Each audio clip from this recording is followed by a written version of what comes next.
So there was this moment in time when Microsoft Encarta announced that they were going to allow people to edit the entries in Encarta. I was like, oh, wow. So this is a big deal. This is the first time one of the giants was doing something that I thought legitimately could cause us a real competition.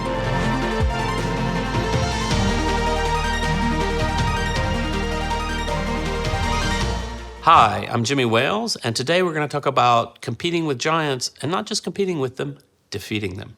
When Wikipedia began, there were really two major competitors in the encyclopedia space. There was Britannica, a very famous old brand, and Microsoft Encarta, the upstart, which was really defeating Britannica in the marketplace. And then along came Wikipedia. And we had some real advantages that they were not able to follow up on, in no small part because we were small and agile. Nobody had heard of us. And they were older and established brands.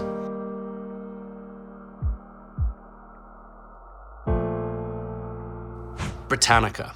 Britannica is one of the most esteemed and old brands.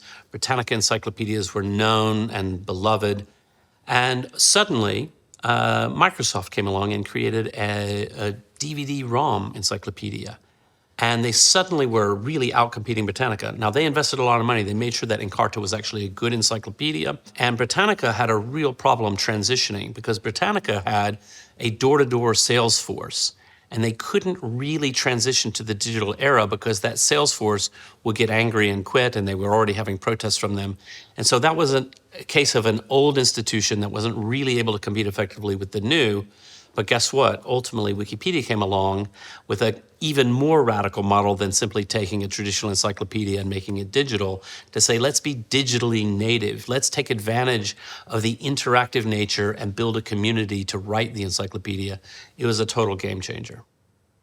So there was this moment in time when Microsoft Encarta announced that they were going to allow people to edit the entries in Encarta. I was like, oh, wow. So this is a big deal. This is the first time one of the giants was doing something that I thought legitimately could cause us a real competition. So I went and checked it out. I went to Encarta. I signed up for an account. I made some edit to an entry. And what you did is you sent it in, and 3 weeks later, you would get an answer after their team of graduate students had reviewed your edit.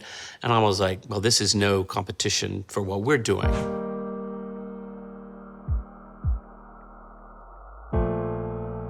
So when we were starting, we were very small, very scrappy. We were very much a community-oriented project.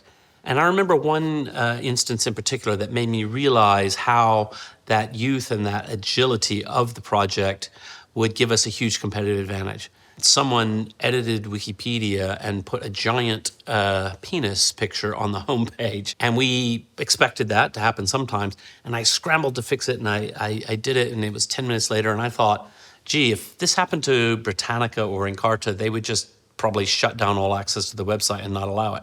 Their brands couldn't afford to get anything wrong, but because we were small and because we were experimental, we gave ourselves the freedom that the world was giving us to get it wrong sometimes. So what is the big lesson when competing with giants? I think the most important thing to understand is that giant organizations are like giant ships. They cannot turn on a dime. They have to be slow, they have to be methodical. If they try to move fast, it just won't work. But you, as a startup, can pivot quickly. You can make adjustments along the way quickly. You can make decisions and be ahead of the curve before they even know what hit them.